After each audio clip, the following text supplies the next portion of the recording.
Très bien. Donc aujourd'hui, nous continuons nos conversations sur l'être psychique et sur la relation que nous entretenons éventuellement avec notre être psychique. Et aujourd'hui, nous recevons Bhagwan Das. Donc Bhagwan Das, merci d'avoir accepté notre invitation. Plaisir. Donc, pour entrer tout de suite dans le vif du sujet, parce qu'on en a parlé un petit peu aussi avant, pourrais-tu nous donner quelques idées sur comment se passe ta relation, toi, avec ton être intérieur, l'être psychique tel que l'appelle Sri Aurobindo et Mère?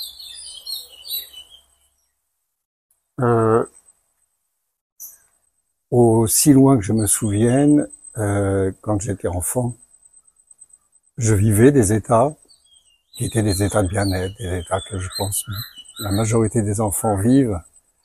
Et par contre, moi j'avais une sensibilité tout de même extrême et je vivais les choses très intensément, surtout quand j'étais seul avec la nature. D'accord. Et donc tout au long de mon enfance et mon adolescence, il y a eu des moments privilégiés où je sentais ce bien-être, que je reliais d'ailleurs, parce que je suis né dans un milieu chrétien, en fait, avec toute la notion de l'âme et de tout un monde spirituel. Mm-hmm. Donc, dans ma conscience d'enfant et d'adolescent, je le reliais, en fait, à ce monde de l'âme, Ce monde de l'âme. un côté, je dirais un peu mystique. Une façon comme une exaltation qui survenait dans certains moments, justement, de relation avec la nature et avec mon corps. Je faisais beaucoup de sport, beaucoup de judo, et à ce moment-là, je me rendais compte que quand j'étais vraiment épuisé, cet état revenait beaucoup plus facilement. D'accord. Donc ça, c'était mon vécu, mes constatations, ma compréhension un petit peu des choses. En relation plus avec le domaine de l'âme. Parallèlement, il y avait quelque chose de très fort en moi qui essayait de comprendre le mystère de la vie, de l'incarnation, qu'est-ce que je faisais sur cette planète. Donc j'ai beaucoup travaillé la psychologie, Jung. Alors plus tard, du coup. Plus tard, hein, dans mon adolescence, mais assez jeune, en Ouais. fait, de 13-14 ans. Et cela m'a conduit. Le dernier livre que j'ai lu, c'était à l'époque où je faisais mon service militaire, et c'était L'homme à la recherche de son âme, de Jung. Ok. Donc, c'était un livre qui m'a vraiment mis dans cette atmosphère très profondément. Pourtant, c'était dans un contexte très particulier, hein, le service militaire. Mais ça te permettait peut-être aussi de prendre du champ avec ce que l'environnement militaire te t'invitait. Oui, tout à fait. Ça rétablissait un équilibre. Et c'est à ce moment-là que j'ai découvert l'aventure à conscience de Satprem, donc Sri Aurobindo ou l'aventure à conscience. À l'époque, c'était à Paris, chez Gilbert Jeune, et il y avait un livre de Sri Aurobindo, c'était ce livre-là. Et donc à l'époque, quand j'ai vu conscience, ce terme, conscience, était quelque chose qui était très très fort en moi. Je posais beaucoup de questions, mais à l'époque, personne ne répondait. Qu'est-ce que c'est que la conscience? C'est un phénomène mental. Et j'avais 3 sœurs qui faisaient psycho, donc en fait les réponses n'étaient pas du tout satisfaisantes. Donc là, quand je vois Sri Aurobindo ou l'aventure de la conscience, et de la joie d'ailleurs, c'était les premiers, hein, c'était le dernier vers de Savitri, ça m'a interpellé. Et donc j'ai commencé à lire, et à ce moment-là, ça a été vraiment le grand choc de réaliser, de comprendre que la conscience c'était quelque chose d'autre que ce que je m'imaginais. Et c'était la réponse à ma question que je véhiculais avec moi depuis pas mal d'années. Donc c'était comme une, on va dire une confirmation intérieure par ce que tu lisais de quelque chose que tu expérimentais déjà depuis tout jeune. Voilà, à travers différentes formes évidemment et à travers différents états, mais toujours un peu avec cette autre dimension qui nous met dans un état particulier, et cet état particulier, pour moi, je relie à la conscience. Mais en effet, la réponse de qu'est-ce que la conscience n'était pas mentalement compréhensible pour moi. Et là, tout d'un coup, ça devenait accessible. Et quand j'ai ouvert l'aventure et conscience, je suis tombé sur ce passage de l'être psychique et la première phrase c'était quand on découvre l'être psychique, la première expérience est d'avoir toujours été et d'être pour toujours. Et ça a été quelque chose d'énorme. Pour moi, ça a été une prise de conscience qui résumait d'un seul coup tout ce mystère, ou une grosse partie du mystère que représentait la conscience. Et cet état hors du temps, tout d'un coup. Cet état que l'on ressent quand on est dans un état de bien-être. Donc, le déclic s'est fait vraiment à travers ce passage de l'aventure et conscience sur l'être psychique, qui est d'ailleurs fantastique. Hein. Je conseille à tous les gens de le lire. Alors c'est le livre, c'est Satprem, c'est Satprem qui a écrit ce livre, Sri Aurobindo, l'aventure de la conscience. Donc on affine de plus en plus, en fait, tu affines de plus en plus ton sujet, des états extatiques, forme d'extatique, en fait, on peut dire, ensuite la conscience et l'être psychique. Voilà, c'est ça. Et donc une forme de réponse tellement puissante qu'à ce moment-là, je sentis que ma vie basculait et que j'étais sûr que je devais partir dans cet endroit où il y avait cet ashram de Sri Aurobindo et donc avec tout cet enseignement.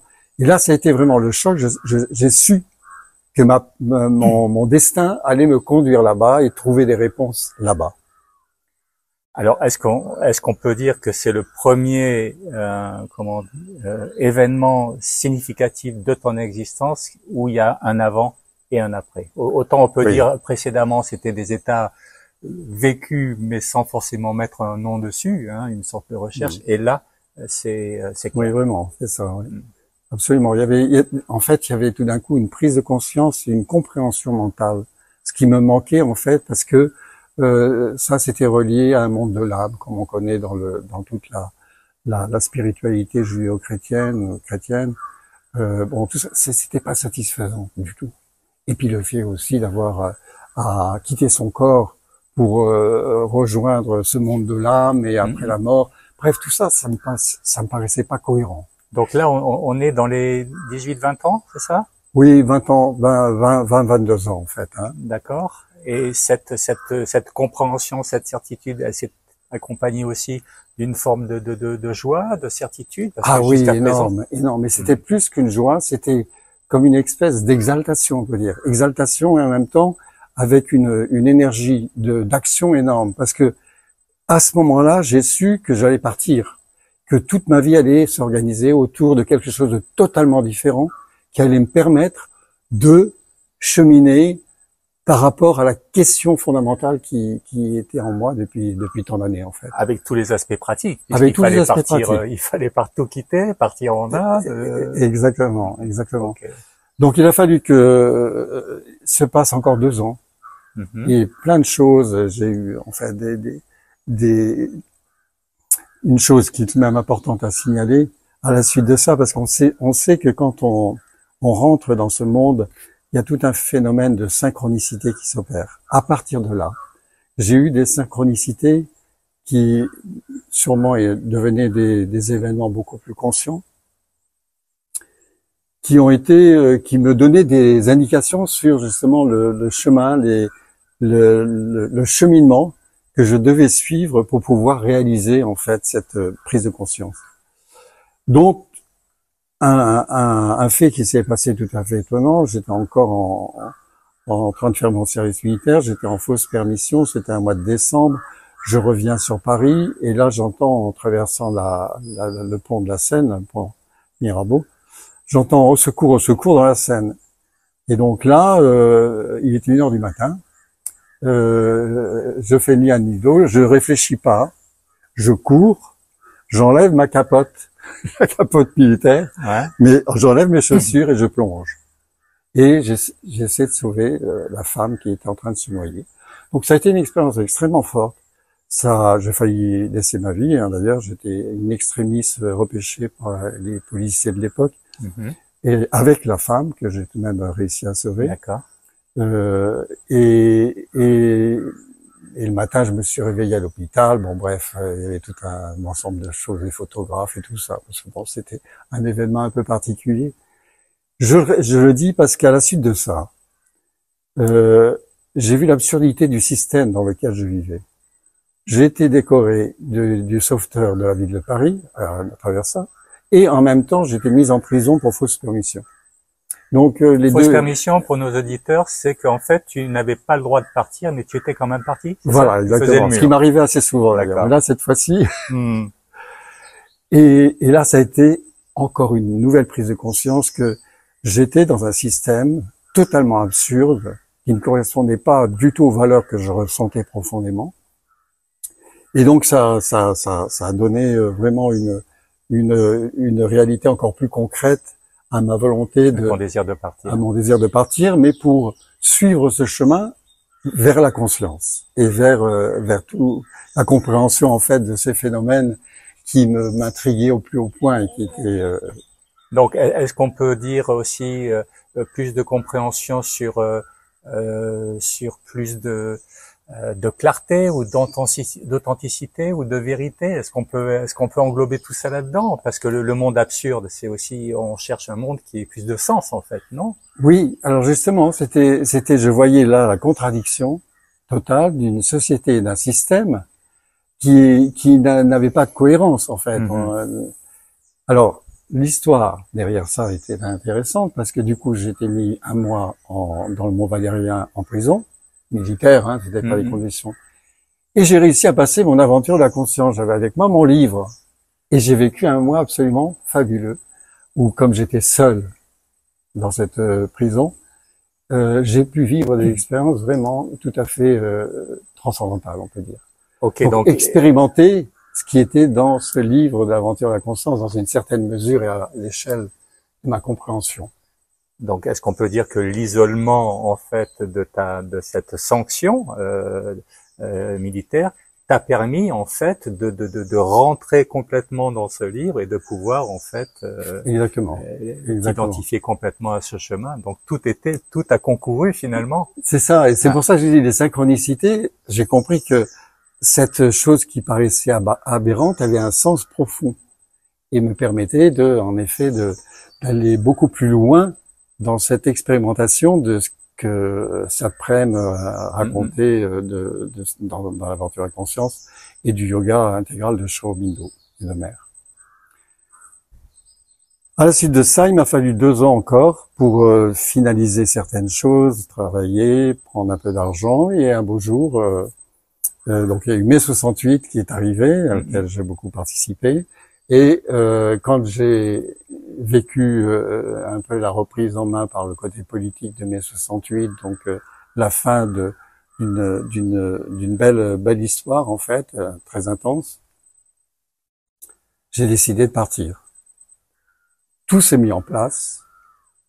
Encore une fois, à travers des rencontres et des... C'est aussi à cette époque-là, on divers un petit peu, mais c'est intéressant, mais c'est à cette époque-là aussi que Mère avait fait son appel à tous les gens de bonne volonté. Exactement, exactement.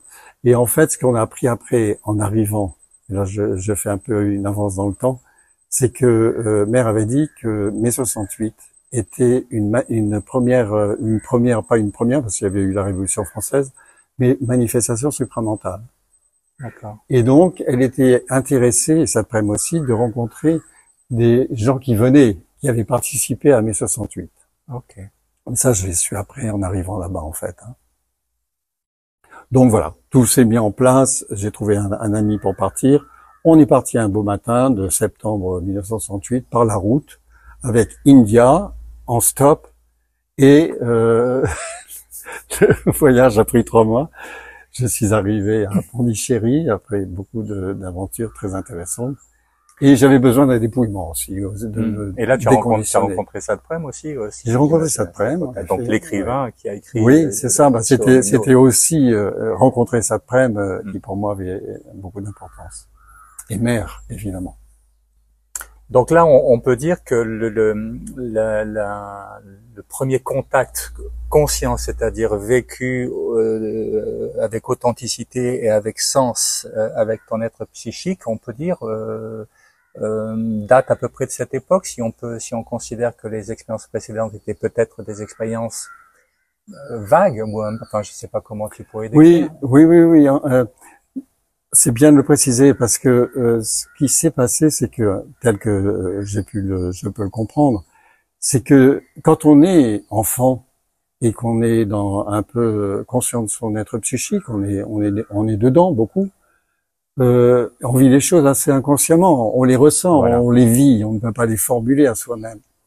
Mais là, il se trouvait que le mental participait, puisqu'il avait la compréhension, ou une partie de la compréhension évidemment, de tout d'un coup, et tout se reliait. Donc c'est comme si cette expérience me donnait beaucoup plus d'acuité, ou donnait beaucoup plus d'acuité à cette présence psychique. Parce qu'il y avait une partie de mon être mental, ma compréhension, et évidemment la partie vitale de l'énergie, tout ça c'était prêt à l'action. Donc c'est comme si le psychique avait des instruments pour pouvoir commencer à se vivre d'une façon plus consciente, tu vois ce que je veux dire? D'accord, donc on pourrait dire une collaboration finalement de l'être psychique avec les outils qu'il a en sa possession en fait pour se manifester. Exactement. Et donc c'est là où j'ai commencé à comprendre que chaque expérience de la vie, ou tout au moins chaque élément qu'on vit consciemment, quand il rajoute un élément de notre incarnation mentale, vitale, et qu'il le relie à cette dimension intérieure, donc de l'âme, du psychique, eh bien l'action prend une toute autre tournure. Et ça justifie en effet ces phénomènes de synchronicité, de rencontre, de un peu ce côté magique qu'on peut vivre quand on est dans une recherche beaucoup plus consciente, intérieure et spirituelle. Alors, est-ce qu'on peut dire, je vais reformuler, tu vas me dire si c'est correct. Est-ce qu'on peut dire que jusque pendant cette enfance, cette adolescence, l'être psychique se manifestait en toi peut-être de manière un petit peu brute de pomme ou brute un petit peu comme ça, et à partir du moment où il y a eu des expériences conscientes, c'est comme si la personnalité reprenait le train en marche pour continuer à construire, ou en tout cas à le redévelopper ou l'incarner. Voilà. L'incarner. Donc c'est un peu comme si l'être psychique continuait en fait son travail de construction à travers une nouvelle aventure humaine ou une nouvelle. C'est ça. Mais qui était beaucoup plus relié. Donc en fait, automatiquement, d'autres dimensions, ces dimensions de l'incarnation, du mental, du vital, des émotions, pouvaient participer davantage à cette atmosphère ou cette présence psychique qui était beaucoup plus définissable. Parce que ce livre de l'aventure de la conscience, donnant toute cette vision de la compréhension que Sri Aurobindo donne du yoga intégral et de la place de l'âme, du psychique, en fait, d'un seul coup donne une réalité à ce travail intérieur et à notre incarnation, parce que là aussi je voudrais tout de même mentionner quelque chose. Tu connais, enfin tout le monde connaît, ou beaucoup de gens connaissent cette phrase on n'est pas, enfin je cite, mais je sais pas si c'est exactement ça, on n'est pas un être matériel cherchant des expériences spirituelles, mais on est un être spirituel qui vient pour vivre des expériences matérielles. Donc, c'est comme si tout d'un coup, on se remet à l'endroit. Je comprends. Tu comprends? Je comprends. Et c'est très important, je crois, à noter ça, parce que on retrouve notre vraie identité. Alors, est-ce qu'on peut dire que c'est un moment clé, en fait, dans la vie de chaque individu, quelque part, à un moment donné de cette existence, de se reconnecter consciemment à son être psychique, et à partir de ce moment, il y a un nouveau travail conscient de collaboration qui se fait. Où une vie peut être inconsciente, tant qu'il n'y a pas ce moment, on va dire, clé, qui va réajuster, en fait, l'être psychique.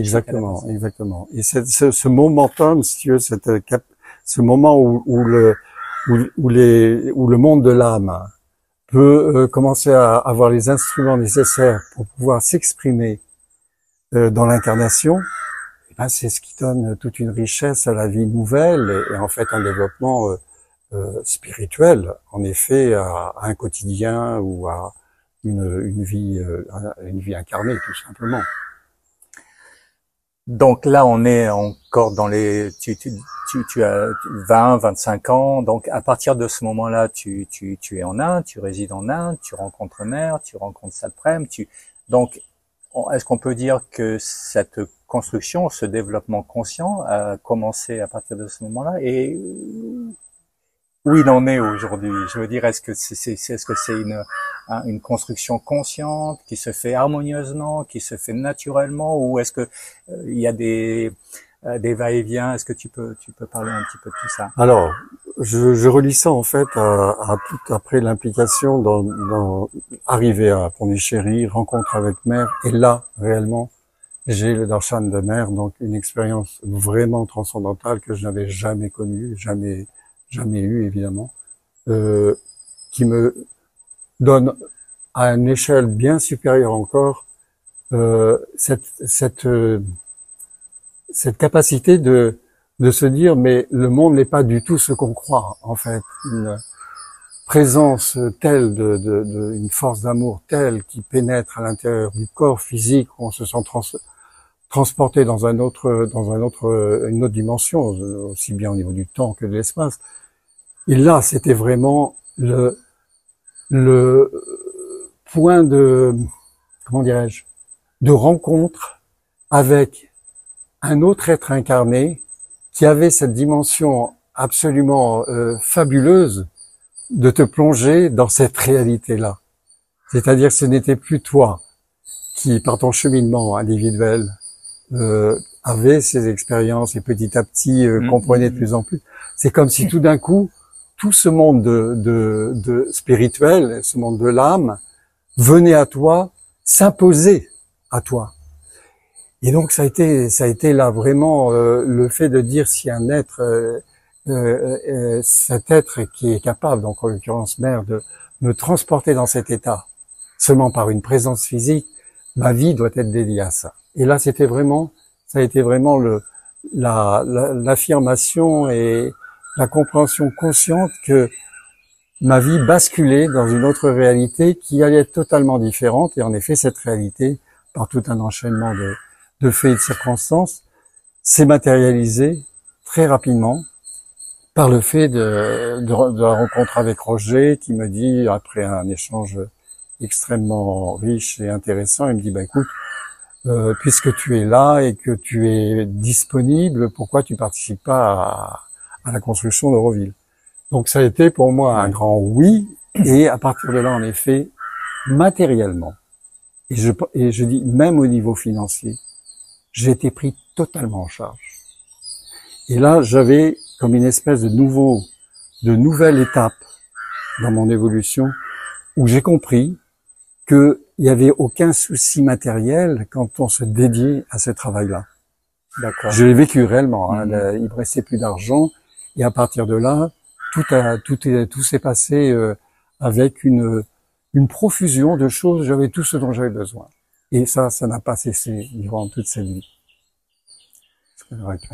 Alors, si on revient un petit peu à cette expérience avec Mère dont tu parlais il y a quelques instants, est-ce que même si ça va paraître un petit peu mental parce que on va essayer de décrire un petit peu avec des mots, mais est-ce que tu pourrais le décrire sur un plan de l'être psychique ou d'un champ psychique dans lequel elle pourrait, ou d'un espace ou d'une qualité, comment, si on ramène ça à l'être psychique, est-ce qu'il y avait une forme de reconnaissance ou d'aimantation? Je sais, comment tu pourrais décrire ça? Alors, je dirais que, comme tu le sais, en fait, il y a différents plans. Ça débordait le plan psychique. C'était un plan où il y avait la dimension d'abord d'une puissance incroyable. Parce que j'ai vu en Mère vraiment ce regard terrible de Kali, qui a vraiment pénétré en moi, qui m'a vraiment une pénétration totale, plus rien n'était caché. Rien. Et après, il y a eu le côté de Lakshmi avec un sourire merveilleux quand l'opération était terminée. Donc j'ai vécu une opération, quelque chose qui m'a mis dans un état humainement parlant, si tu veux, où j'étais, je peux dire comme une opération. On est on est l'acteur et en même temps le spectateur. Donc le psychique était débordé totalement là. C'était assez douloureux à un moment. Et après une Quand vague. tu dis une opération comme une opération chirurgicale? Oui. D'accord. Oui, Okay. oui. L'impression réellement que j'étais ouvert en deux. Oh, ok. Que je n'avais plus rien. J'étais dénudé totalement. Dénudé. Mise à nu. Mise à nu. Je crois que c'est l'expression appropriée. Ouais, mise à nu. Et donc, à la suite de ça, et c'est là où tout de même c'est assez étonnant, même pas quelques minutes, 1 ou 2 minutes, puisque je redescendais les escaliers, je venais de vivre donc cette expérience transcendantale, et tout d'un coup, je sens une pensée qui vient. Donc il n'y avait plus rien dans ma tête. Et je vois une pensée qui vient, et cette pensée, elle me dit, t'as pas eu des réponses que tu attendais. Tu n'as pas eu les réponses que tu attendais. Parce que j'avais formulé une lettre, en fait, avec des questions, qu'est-ce que je dois faire après, tout ça. Aucune. Et là, une angoisse qui vient, et comme une révolte. Je venais à peine de vivre cette expérience. Et là, pendant 3 jours, j'ai vécu une révolte fondamentale. Sans a priori aucune raison que celle de dire d'être pris dans un cataclysme de réaction de mon incarnation. Et j'ai compris que ça, c'était autre chose. C'était comme si en fait, mère m'avait fait rentrer dans tout le mystère de l'incarnation.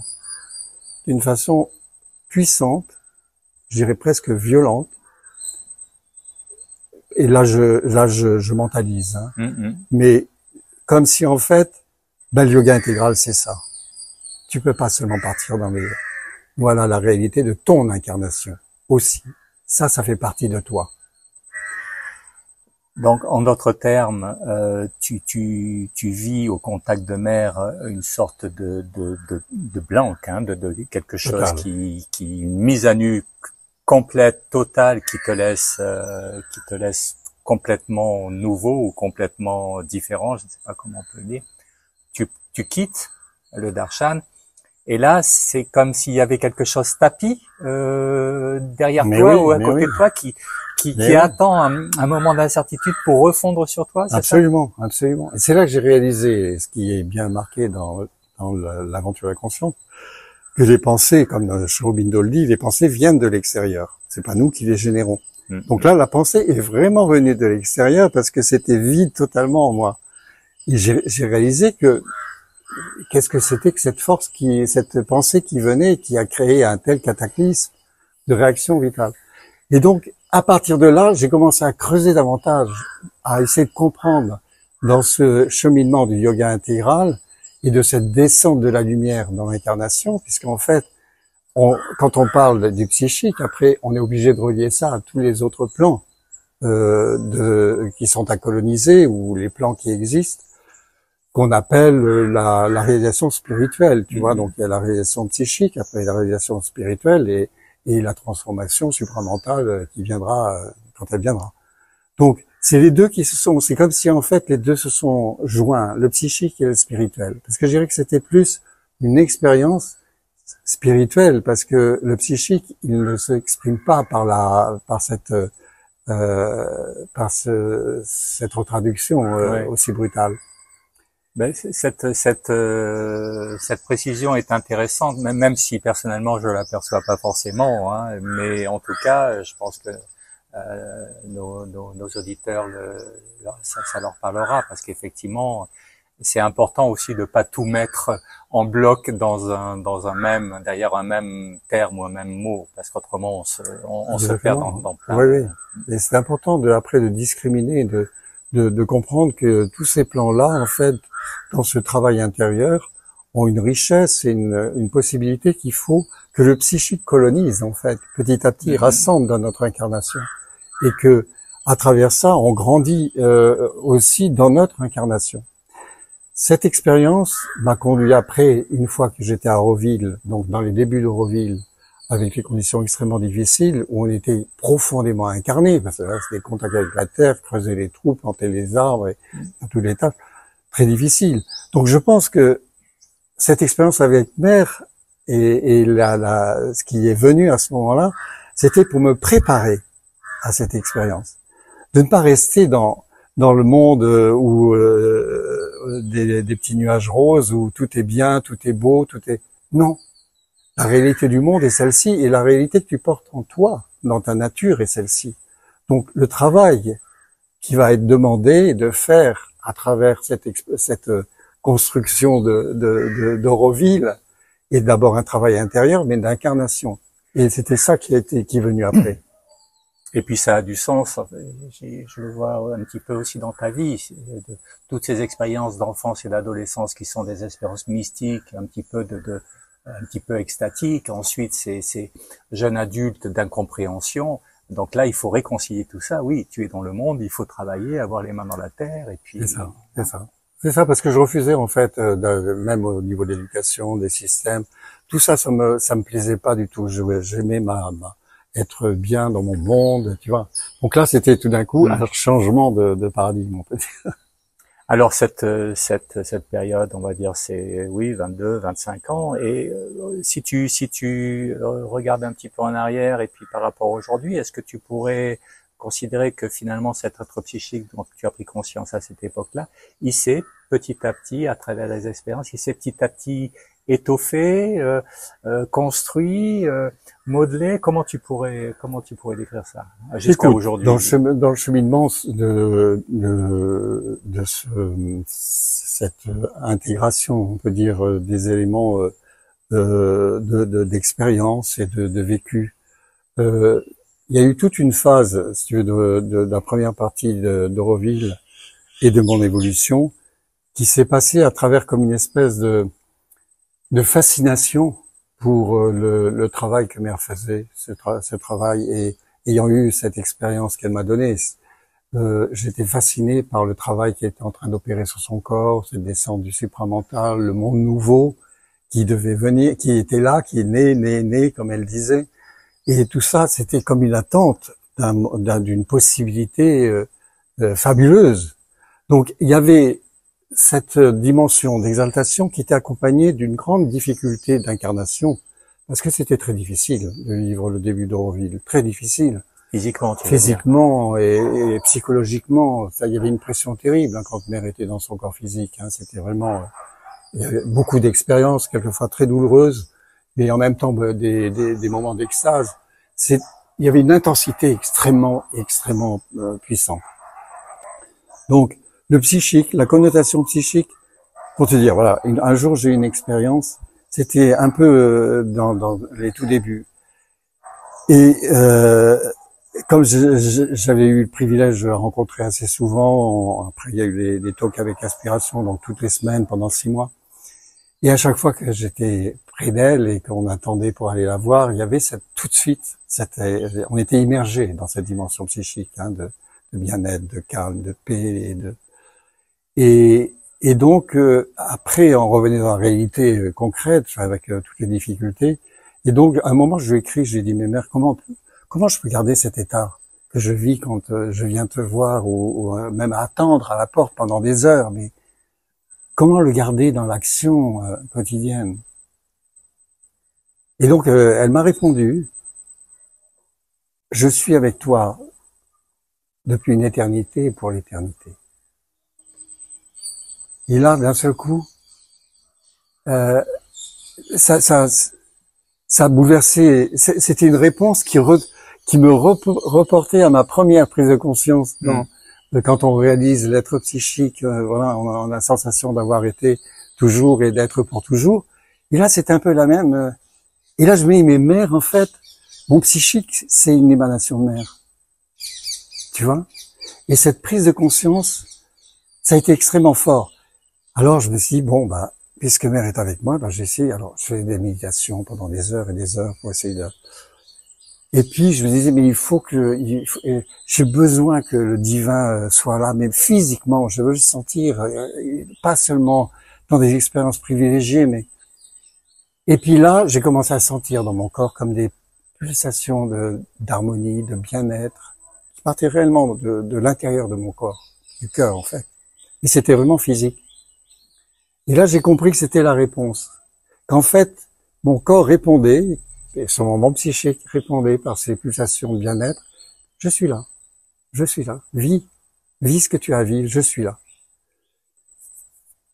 Et donc ça s'est intégré à ma vie. Ça fait penser à cette conférence, j'y suis pas allé, mais de Laurence là, qui parle du cœur en fait, puisque finalement les traditions situent l'être psychique dans une dimension qui est derrière le cœur en tant qu'organe, donc sans doute une pulsation. Tu as toujours ce genre de...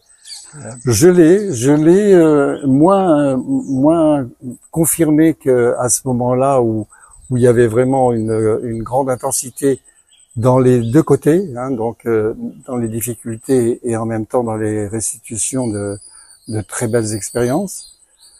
Mais c'est comme une comment dirais-je, pour moi il se manifeste comme des évidences.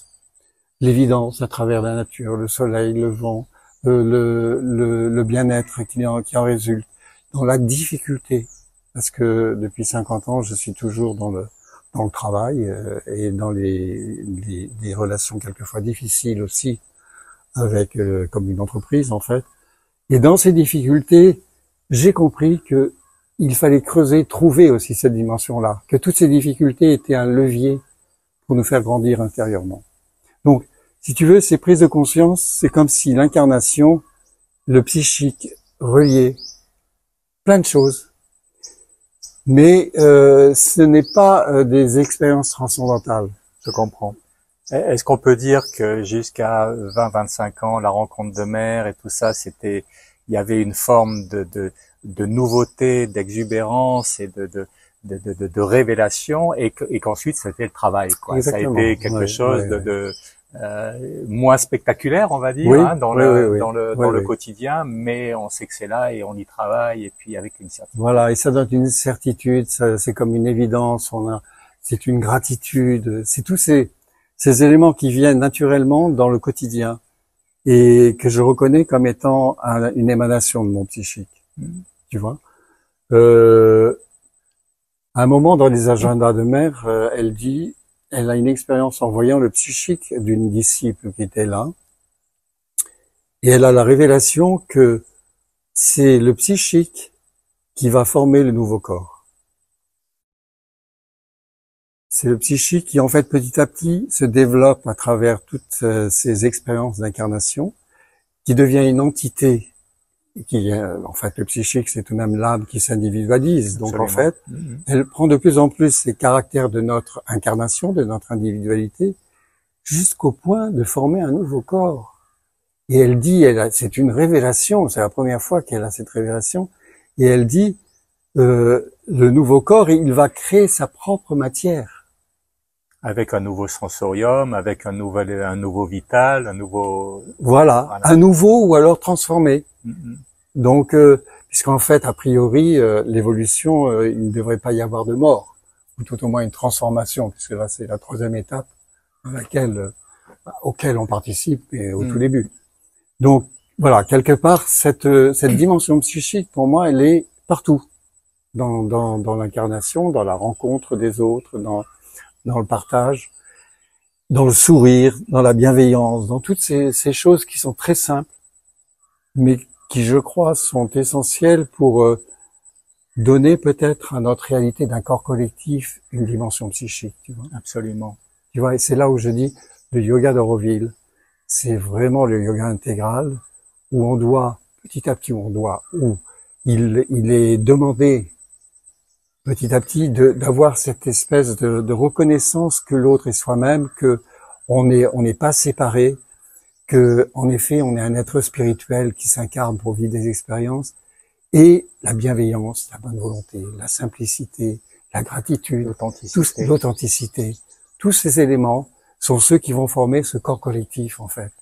Alors c'est intéressant parce que on commence une discussion avec notre être psychique individuel éventuellement, et puis on continue vers des qualités psychiques, et puis on continue encore vers un champ psychique en fait, où tout pourrait être inclus. Je reviens un petit peu sur ce parcours d'existence. On peut dire que tu as une certaine tu as eu une certaine chance finalement de pouvoir mettre une présence et un nom et une identité sur un processus. Il y a peut-être parmi nos auditeurs des gens qui sont restés à ce stade d'expérience, mais d'incompréhension de ce qui se passe. C'est-à-dire, oui, on sent, il y a quelque chose qui se passe, je suis en connexion avec la nature, tout ça, mais comment se l'approprier de manière plus consciente, donner du sens à sa propre vie? Est-ce que tu aurais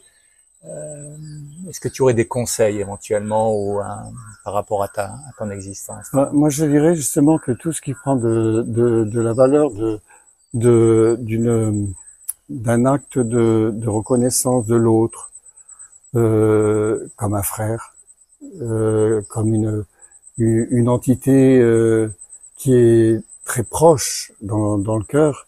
Donc ces petits actes de la vie, comme sourire à quelqu'un, avoir cette bienveillance, avoir cette bonne volonté, cette volonté d'harmoniser les choses, tous les éléments, les 12 qualités de mère en fait, c'est nos outils pour petit à petit de plus en plus intégrer cette dimension psychique dans notre vie, sans aller automatiquement avoir besoin de chercher des expériences transcendantales, puisqu'en fait notre yoga actuellement, c'est tout de même de faire descendre cette lumière, cette nouvelle conscience dans notre corps, dans notre vécu quotidien.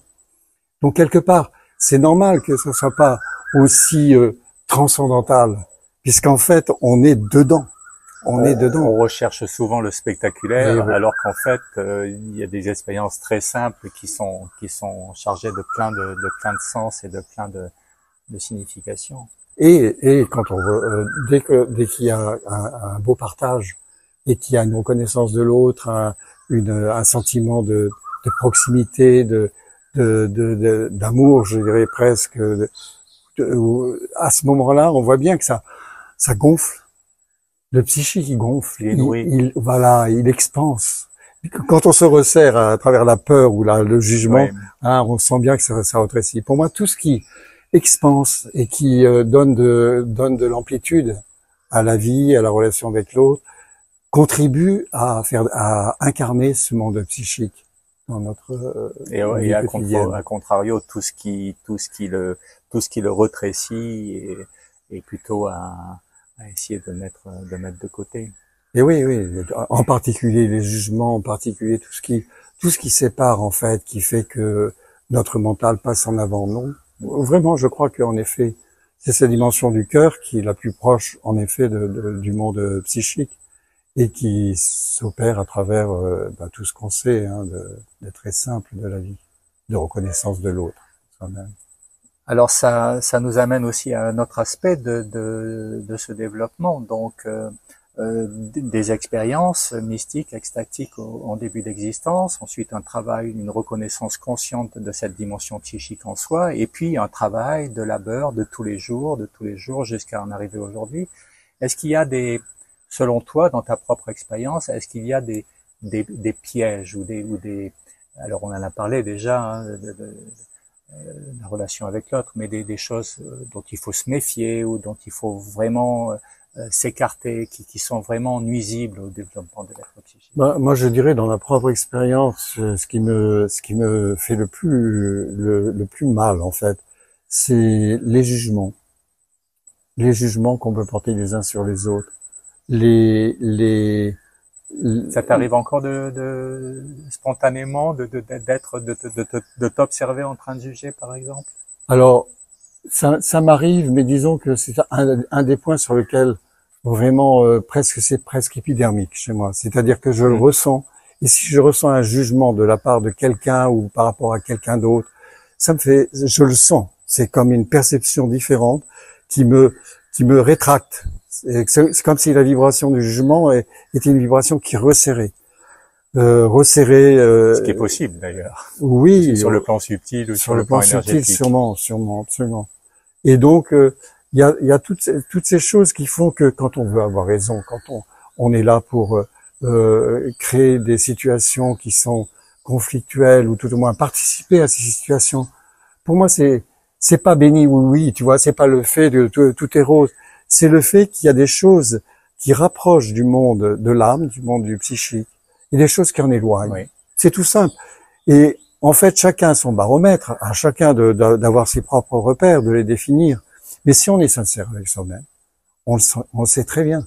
On le sent très bien. On le sent de manière émotionnelle, physique, comment? Alors on le sent émotionnellement d'abord, et après ça va trop loin physiquement, avec tous les contre-coups qu'il peut y avoir, et puis on sent un moment, si on a un peu de lucidité, que on est en contradiction, que notre mental est trop actif et qu'il est trop en avant pour dans la situation, donc revenir dans le cœur. Et je crois que ce mouvement constant, en fait, hein, c'est la clé aussi, une des clés fondamentales que nous a donné Mère. Hein, c'est à toi, Seigneur, à toi. C'est-à-dire que chaque mouvement de notre incarnation devienne comme une prière qui n'est pas automatiquement formulée par des mots, mais un mouvement d'élévation. C'est-à-dire que ces choses qui appartiennent à la nature et qui vibrent, on peut mettre en termes de vibration, qui vibrent bas. D'accord. Enfin, qui nous font vraiment descendre. Alourdir. Et ben si on les offre consciemment, ce mouvement de bascule qui en fait les transforme. Les transforme. Absolument. Et il y a des restitutions de joie. J'ai vécu des choses, mais alors là, qui sont bouleversantes, tu vois, des moments de grande difficulté, vraiment presque. Il m'est arrivé à un certain moment d'avoir presque dans la difficulté envie de quitter ce corps. Et arrivant au bout de cette difficulté et offrant ça, mais d'une façon tripale, je dirais, dans l'instant, d'avoir une restitution de joie débordante, à tel point que je ne pouvais pas la contenir. Et je me suis dit, mais c'est incroyable, ça veut dire qu'en fait, c'est comme disait Mère, c'est comme ça ou comme ça. On peut réellement, par un phénomène de conscience, changer complètement notre mise en rapport et notre relation avec la vie, avec les autres. Alors ça, c'est un mouvement de travail intérieur qui est passionnant, tu vois. Donc, quand tu me disais où est la présence du psychique, c'est là. C'est dans des prises de conscience où tu dis, waouh, ça marche. Ça marche. Tout d'un coup, il y a comme une alchimie de la vie et une alchimie de la conscience que tu vois dans les faits. Et là, ben, le psychique, il participe, il est content. Tu vois, mais il y a d'autres éléments aussi qui interviennent dans cette. Et tu en viens presque à remercier en fait les circonstances et les événements de t'avoir mis en présence de ça, puisque tu n'aurais jamais pu avoir une telle présence de joie si le challenge n'avait pas été aussi fort, oui, aussi important. Oui. Hein, donc il y a une proportion en fait de. Oui, sans chercher les difficultés. Oui. Évidemment, elles viennent suffisamment à nous pour les accueillir d'une autre façon. Bien, ben écoute, je crois qu'on arrive au terme de notre conversation. Est-ce que tu vois quelque chose d'autre que tu aimerais partager?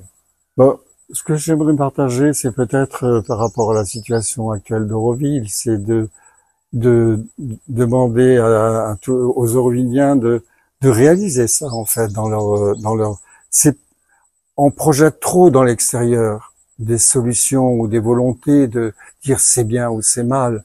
Commençons par faire ce travail vraiment intérieur d'offrande de tout ce qui nous apparaît comme vraiment totalement incongru, douloureux. Ce travail d'alchimie qui nous est demandé en fait, c'est vraiment un travail que chacun d'entre nous, si on le fait, Auroville va basculer. Et le pouvoir qui va être donné à Auroville va être d'une puissance incroyable. Ouais. Aucun gouvernement, aucune force extérieure ne pourra résister. Ça, c'est clair. C'est très clair pour moi, vraiment.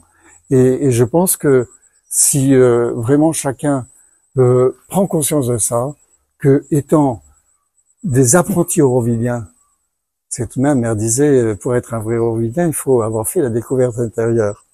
Donc, on en est tout à fait au début, hein. Ouais.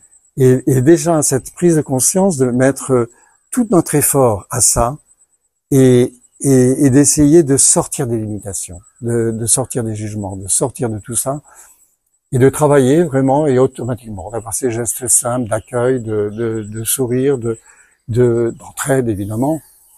Enfin, tout ce que Mère demandait aussi à Auroville d'être, c'est-à-dire une société fraternelle, où les gens créent des relations entre eux qui sont... Elle m'avait dit un jour, alors qu'on avait beaucoup de difficultés, c'était pendant les entretiens avec Aspiration, alors qu'elle demandait, elle nous avait fait un exercice pour dire quels sont les Aurovilliens d'après vous qui n'ont pas leur place à Auroville, parce qu'on avait beaucoup de problèmes évidemment de cet ordre-là. Et moi, il y en avait un en particulier qui, pour moi, cochait aucune case. On n'aurait jamais dû être là. Exactement.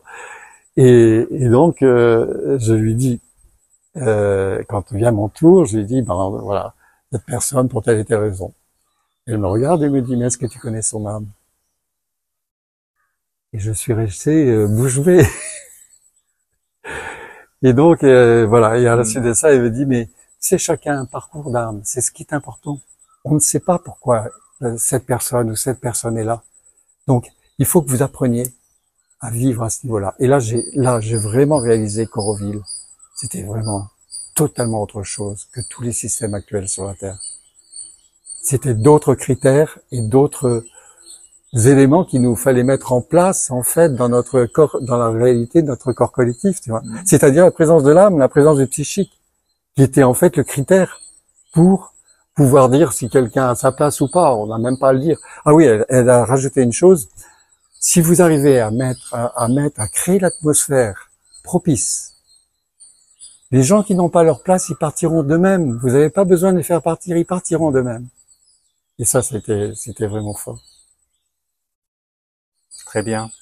Je te remercie beaucoup, Magwanas.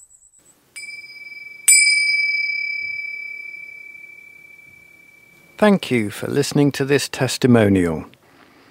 If you would like to take part in this project on the inner being, or if you have any questions or comments for our team or participants, please feel free to contact us using the email at the bottom of this webpage.